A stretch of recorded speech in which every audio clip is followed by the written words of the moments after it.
दोन्ही राष्ट्रवादी विलिनीकरणाबाबत पार्थ पवार अनुकूल असल्याची माहिती समोर आली आहे। बारामतीमध्ये झालेल्या बैठकीमध्ये शरद पवार आणि पार्थ पवार यांच्यामध्ये विलिनीकरणावर चर्चा झाली आहे। पार्थ आता सुनेत्रा पवार यांच्यासोबत पक्ष विलिनीकरण विषयावरती चर्चा करणार आहेत। अजित पवार यांचे निकटवर्तीय किरण गुजर यांनी हा दावा केलाय। पार्थ पवार यांनी कालच्या बैठकीमध्ये दोन्ही राष्ट्रवादीच्या विलिनीकरणाला संमती दर्शवली आहे। किरण गुजर आज सुनेत्रा पवार यांची भेट घेऊन या सगळ्या संदर्भात माहिती देतील। संदीप राजगोळकर आपले प्रतिनिधी आपल्याला या संदर्भातील अधिक अपडेट देतील। संदीप, अगदी कस्तुरी, काल जी बैठक झालेली होती बारामतीमध्ये पवार कुटुंबियांसोबत जी बैठक सुरू होती त्या बैठकीमध्ये अचानकपणे पार्थ पवारांची एंट्री झालेली होती आणि एक वेगळा ट्विस्ट पाहायला मिळालेला होता। आत्ता माझ्यासोबत किरण गुजर आहेत, दादांचे निकटवर्तीय अशी त्यांची ओळख आहे, सावली म्हणून दादांसोबत ते असायचे।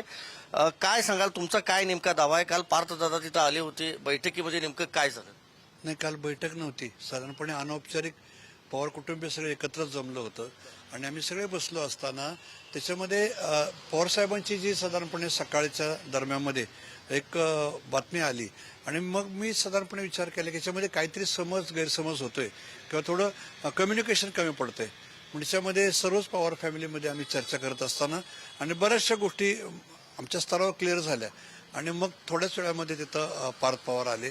पार्थ पवार आल्यानंतर मग पार्थ पवार पण सगळ्या पवार फॅमिलीमध्ये बोलले आणि मग नेमकं काल रात्रीपासून उशिरापासून काय काय घडलं ते त्यांनी कानावर घातलं आणि मग त्या सुसंवादानंतर बरेचसे गैरसमज मिटले। कारण पार्थ पवारांचं म्हणणं हेच आहे की बाबा माननीय दादांनी जो शेवटची इच्छा व्यक्त केलेली आहे आणि काही जवळच्या मंडळींसमोर बोलून दाखवले आहे आणि ते आपल्याला पूर्ण करायचे आणि पार्थ म्हटले स्वतः की बाबा ते पूर्ण करण्यासाठी मी कटिबद्ध राहील म्हणून। म्हणजे दादांची इच्छा होती म्हणून तयार झालेले आहेत पार्थ पवार? हो हो। पवार साहेबांनी त्याच्यावर काय दर्शवलं, त्यांचा काय? कसं दर्शवलं वगैरे, कारण पवार साहेबांनी ऑलरेडी त्याच्यामध्ये सांगितलेलं आहे की दादांची इच्छा होती, आमची इच्छा आहे। मग हे असं अवस्था असताना मात्र दुसऱ्या बाजूने सकारात्मक प्रतिसाद येणं गरजेचं होतं, परंतु बारामतीमध्ये कुणीच नव्हतं। कारण मुंबईला जे पवार वहिनीसाहेब गेल्या होत्या, परंतु पार्थ पवार इथंच होते। पण त्यांना जेव्हा कळलं किंवा याच्यामध्ये वेगवेगळ्या बातम्या लागल्या तेव्हा ते स्वतःहून गोविंद बागेमध्ये आले आणि त्यांनी काय भूमिका क्लिअर केली। मग आता सुनेत्रा यांच्याकडे हा निरोप दिला जाणार आहे का? मग ती चर्चा पुढची हो, झाली असेल ना, 100% झाली असेल आणि त्याच्यामध्ये आता काय करायचं हे राज्य स्तरावरचे नेते आणि आता आदरणीय वहिनीसाहेब हे आता गटनेते आणि पक्षप्रमुख आहेत, तर राष्ट्रवादी काँग्रेस पक्ष दादांचा या विषयामध्ये ते आता निर्णय घेतील। तुम्ही पुढारी न्यूजवर यापूर्वी बोलताना म्हटला होता की दादा जर असते तर ह्या 2 आठवड्यातच विलिनीकरण झालं असतं। मग आता कधी होणार ही प्रोसेस, कधी होणार? ते राज्य पातळीची मंडळी ठरवतील ना, कारण दादांपुरता विषय मला माहित होता, आता वरचा विषय आम्हाला माहित असल्याचं काही कारण नाही। कारण कसं आहे की आता कालच नेमकं ह्या गोष्टी घडल्यात, पण ते आता त्याच्यातलं जे पार्लमेंटरी बोर्ड आहे, राज्य स्तरावरचं बोर्ड आहे, त्याचे नेते मंडळ आहेत, दे कॅन डू इट, ते करतील। विलिनीकरण म्हणजे कुठला पक्ष कुणात विलीन, म्हणजे काय एकीकरण होणार विलिनीकरण? ते आता ठरवतील सगळे मंडळी। फक्त सगळ्या पवार कुटुंबियांनी राजकीय म्हणजे कौटुंबिक एकत्रच आहेत, पण राजकीय दृष्ट्या सगळं आता एकत्र व्हायचे। कारण माझ्यासारख्या दादांच्यावर प्रेम करणाऱ्या कार्यकर्त्याला वाटतं की महाराष्ट्रातल्या जनतेला खंत होती की दादासाहेबांपासून बाजूला गेले आणि मला हे काल त्यानिमित्ताने सांगायचं होतं की दादा कुठल्या विचाराने बाजूला गेले, परंतु दादांची मनस्थिती काय होती म्हणून दादांची भूमिका मी सगळ्यांना क्लिअर केल्यामुळं आज बरंचसं असं निर्माण झाले महाराष्ट्रभर वातावरण चित्र की नाही, दादांची इच्छा म्हणजे जाण्या अगोदरही होती की साहेबांशी आता आपल्याला जुळवून घेतलं पाहिजे आणि साहेबांबरोबर एक झालं पाहिजे आणि हे स्पष्ट झालं। पण पार्थ पवारांनी होकार दर्शवला हे तुम्ही सांगताय, सुनेत्रा वहिनी ते मान्य करतील हा विश्वास आहे तुम्हाला? हो हो, नाही काय, पवार फॅमिली सगळी एक आहे, परंतु राजकीय प्रक्रिया आणि भावनात्मक ह्या 2 गोष्टी वेगळ्या आहेत आणि त्याला एकत्र स्वरूप दिलं जाईल असं माझ्या खात्री आहे। गटनेता म्हणून वहिनींची निवड झालेली आहे, सुनेत्रा वहिनींची, पण अजूनही राष्ट्रीय अध्यक्षपद रिकामच आहे, त्याच्याबद्दल काय?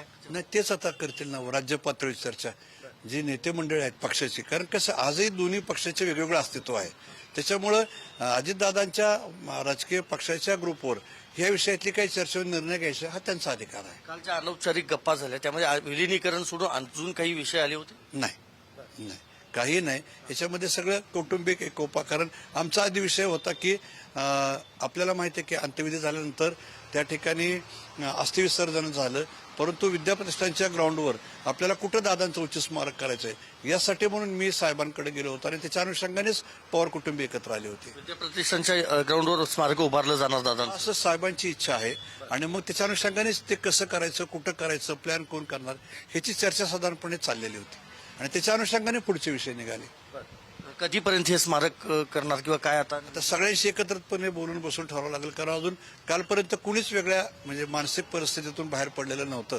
त्याच्यामुळं होईल, कारण आता दशक्रियेचा विधी आहे, त्याच्यानंतर काही गोष्टी मग थोडंसं त्याच्यातनं, कारण आता करायचं तर ते दादांचं उत्तुंग कार्य, त्यांनी बारामतीमध्ये जे इन्फ्रास्ट्रक्चर उभा केले आणि या सर्वाच्या बाबतीत दादांचा जो दृष्टिकोन होता की त्या गोष्टीला साजेल असं पूरक असंच ते झालं पाहिजे, सगळ्याची इच्छा आहे. सुनेत्रा पवारांचा जो शपथविधी काल होता तो पवारांना म्हणजे शरद पवार साहेबांना माहीतच नव्हता. त्यांनी पत्रकार परिषद घेऊन हे जाहीर केलं. बरोबर आहे ना. हा राष्ट्रवादी काँग्रेस पक्ष अजितदादा पार्टीचा व्यक्तिगत निर्णय होता आणि त्याच्यामुळे दोन पार्टीचे स्वतंत्रपणे आजपर्यंत भाग आहेत. त्याच्यामुळे पवार साहेबांनी पण क्लिअर केलं की तो त्याच्या पक्षाचा अंतर्गत भाग आहे. मला माहित असेल काही कारणच नाही. आता पार्थ पवार ज्यावेळेला काल आले सगळे गैरसमज मिटलेले आहेत. आता काही मला नाही वाटत काय राहिले असतील म्हणून.